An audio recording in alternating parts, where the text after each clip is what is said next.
Salut, bienvenue dans ce nouveau podcast. Aujourd'hui, on va voir comment vous pouvez tout savoir de l'indexation de vos pages sur Google. Rechercher quelque chose dans Google, ça demande vraiment pas beaucoup d'efforts, mais optimiser un site justement pour qu'il soit indexé, c'est une tâche qui peut vraiment être difficile. Si vous avez un site web mais qui n'est pas indexé sur Google, personne ne sera au courant de son existence. Vos pages de destination, de blog et autres contenus apparaîtront même pas dans les résultats de recherche Google, mais ils apparaîtront uniquement lorsqu'ils seront justement indexés sur Google. Qu'est-ce que l'index de Google? L'index est une base de données de Google qui contient toutes les informations vitales des sites web que Google a trouvées jusqu'à présent. Les utilisateurs ne trouveront pas sur les pages de recherche les sites web qui ne sont pas indexés. En termes simples, l'index de Google répertorie toutes les pages web dans le moteur de recherche. Imaginons simplement que vous ayez publié un livre, mais qu'aucun magasin ou bibliothèque n'ait inclus votre livre dans sa collection. Le résultat serait simple, c'est que personne ne serait en mesure de connaître l'existence de votre livre. Pourquoi l'indexation de pages Google est-elle si importante? Ça, je pense que du coup, vous l'avez très bien compris. Et en plus du point qu'on vient de voir ensemble, vous savez peut-être que Google, c'est le moteur de recherche le plus gros au monde. Il y a 92% du marché mondial qui utilise Google, c'est juste phénoménal. Elle jouit, oui, d'une telle popularité dans le monde du numérique, c'est juste incroyable. Absolument tout le monde utilise ce moteur de recherche. Par conséquent, lorsque l'indexation de vos pages n'a pas été faite sur Google, très peu de gens y ont accès. Et en conséquence, évidemment, vous perdez beaucoup de clients potentiels et beaucoup d'argent. Maintenant, vous devez vous demander pourquoi l'indexation de certaines pages n'est pas faite par Google.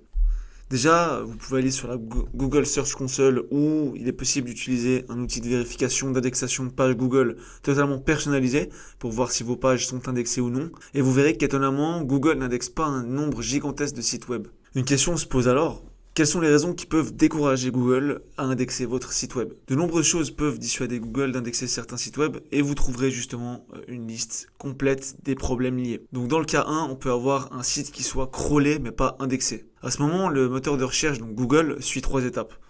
Étape 1, l'exploration. Les moteurs de recherche, ils explorent les sites web pour déterminer s'ils remplissent tous les critères d'indexation de pages Google. Un outil qu'on appelle Googlebot parcourt le web et vérifie les liens sur les pages existantes du site pour vérifier le nouveau contenu. L'étape 2, c'est l'indexation. Donc si Googlebot il constate que la page répond à toutes les exigences, il décide de l'indexer et l'inclut dans sa base de données. Étape 3, le classement. Donc le moteur de recherche il prend en compte certains paramètres comme la pertinence et l'optimisation pour classer un site web particulier, soit premier, deuxième, troisième, dixième, cinquantième sur la SERP. Lorsque Googlebot visite un site web mais qu'il ne l'indexe pas, il dit crawlé mais non indexé. Dans la plupart des cas, ce problème il est dû à la qualité de contenu. De nos jours, Google accorde une grande importance à la qualité. L'essor actuel du commerce électronique a rendu vraiment Google très sélectif en termes de qualité. Et si votre page a été explorée mais pas indexée, vous devez vous assurer que le contenu de ces pages est unique, informatif, précieux, afin de vous assurer de l'indexation de vos pages sur Google. Pour améliorer la qualité du contenu, ce que vous pouvez faire, c'est rédiger des titres, des descriptions et des textes sur toutes les pages qui méritent d'être indexées pour qu'il y ait suffisamment de mots. Éviter d'utiliser des descriptions de produits en double. Consolider le contenu dupliqué à l'aide de balises canoniques et empêcher Google d'explorer les parties de votre site web de faible qualité à l'aide du fichier robot.txt ou de la balise non index. En suivant ces conseils, vous pouvez résoudre le problème de qualité du contenu et encourager l'indexation de vos pages sur Google. Donc là, on vient de voir pour toutes les pages qui sont crawlées mais non indexées et maintenant, on va voir pour les pages qui sont découvertes mais non indexées. Ce problème, il englobe tout, absolument tout, de l'indexation à la mauvaise qualité du contenu. C'est vraiment un problème majeur, en particulier pour les grandes boutiques de commerce électronique et les grands sites web qui ont beaucoup d'URL. De nombreuses pages sont privées d'indexation par Google à cause de ce problème justement. Dans ce cas, Googlebot marque un site web comme découvert mais non indexé. Voici certains cas qui peuvent arriver.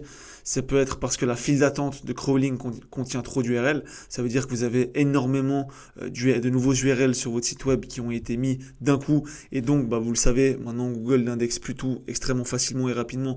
Donc, peut-être que c'est juste que ça va faire 5 URL par jour et que ça risque de durer 2 mois, par exemple.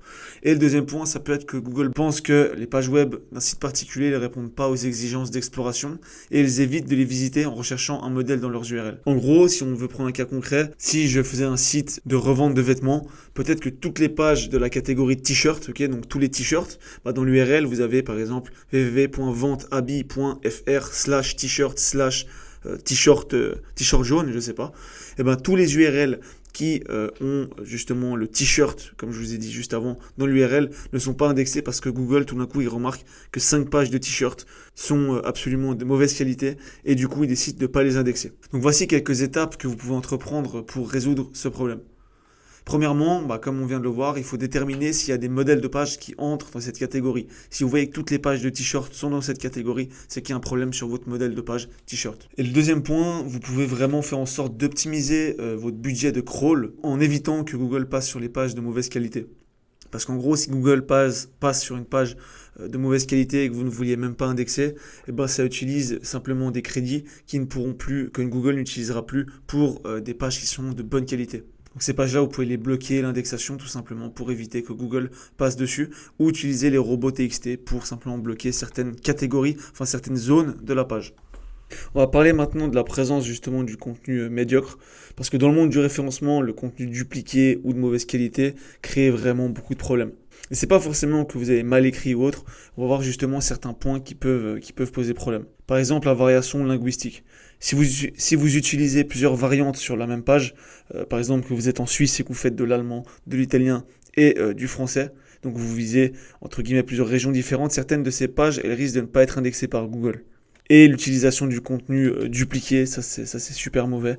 On le voit souvent dans le domaine du e-commerce où plusieurs justement magasins proposent les mêmes produits et ils utilisent des descriptions qui sont pratiquement identiques et ça affecte gravement l'indexation des pages de Google. Donc maintenant, vous devez vous demander qu'est-ce que vous pouvez faire pour augmenter vos chances d'être indexé par Google. Donc il faut comprendre d'abord que chaque site web est vraiment unique. Il peut être confronté à des problèmes d'indexation de page à certains moments et se trouver face à d'autres problèmes à d'autres. Donc ça évolue réellement, ça évolue rapidement et des fois même pas à cause de vous. Par exemple avec des mises à jour Google, etc. Ça peut beaucoup changer vos résultats. Par contre, vous pouvez quand même mettre en place certaines pratiques pour vraiment vous aider à l'indexation de vos pages. Le point 1, c'est l'utilisation des liens internes, donc lier des pages de votre site web entre elles, pour que Google passe plus souvent sur certaines pages importantes. Exécuter une stratégie d'exploration bien planifiée, aller envoyer des URL tous les jours, etc., etc., le faire de manière logique. Éviter le contenu de faible qualité et le contenu dupliqué. Et envoyer régulièrement des signaux de référencement. Donc de nouveau, allez dans votre Search Console, envoyez des URL, 5 URL par jour tout simplement, et vous verrez que ça va vraiment améliorer l'indexation de vos pages. En conclusion, la meilleure manière de répondre à des pages qui ne sont pas indexées, c'est vraiment d'analyser votre Search Console et de comparer quel type de page ne s'indexe pas.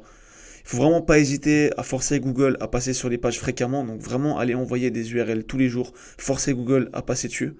Modifier la qualité et ajouter des liens internes justement entre vos pages. En tout cas, j'espère que ce podcast vous aidera beaucoup dans l'amélioration de vos pages et de votre indexation et on se retrouve très vite.